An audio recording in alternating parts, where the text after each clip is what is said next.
আমি কি দোষ করেছি বলো? কি অন্যায় করেছি? আমি আমার মেয়ের জন্য ভাববো না? ওকে নিয়ে চিন্তা করবো না বলো?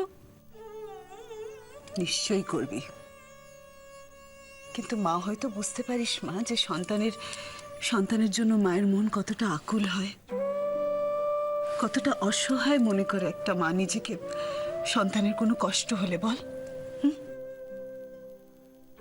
আমার মন যেমন মানতে চাইছে না যে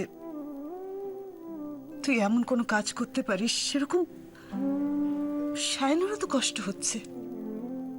জান আর ফিরবে না, তাই না মা? ও ও আমাকে ছেড়ে চিরকালের মতো চলে গেল। না না, ছি ছি, ওরম ওরম কথা বলতে নেই মা। কেন ছেড়ে যাবে? না, একদম না। এখন একটু অভিমান হয়েছে, স্বামী স্ত্রীর মধ্যে এরকম কত মান অভিমান হয়। তুই দেখিস নি তোর বাবা সারাক্ষণ আমাকে কত বকাবকি করে? হ্যাঁ, তুমি জানো না মা, সায়ন যেটা বলে ও সেটাই করে। ও আমাদের সম্পর্কটাকে শেষ করে দিয়ে চলে গেছে। কোনোদিনও ফিরবে না। না, ফিরবে, নিশ্চয়ই ফিরবে। স্বামী স্ত্রীর সম্পর্ক এত ঠুনকো হয় না মা, যে এত সহজে ভেঙে যাবে।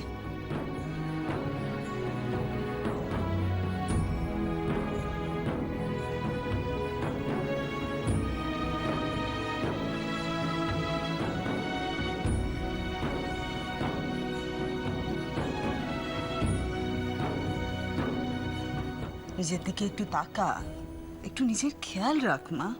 শায়ন কি সব বলছিল আমি তো কিছু পরিষ্কার করে বুঝে উঠতে পারিনি।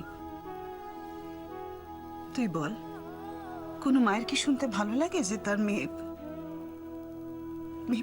পাগল হয়ে গেছে? সায়ন চলে গেছে মা। তুমি পাগল বলে ও আর আমাকে সহ্য করতেই পারছে না। মা, কিচ্ছু হয়নি তোর। কে বলেছে মা তুই পাগল হয়ে গেছিস? হ্যাঁ, কিচ্ছু হয়নি তোর, তুই একদম ভালো আছিস।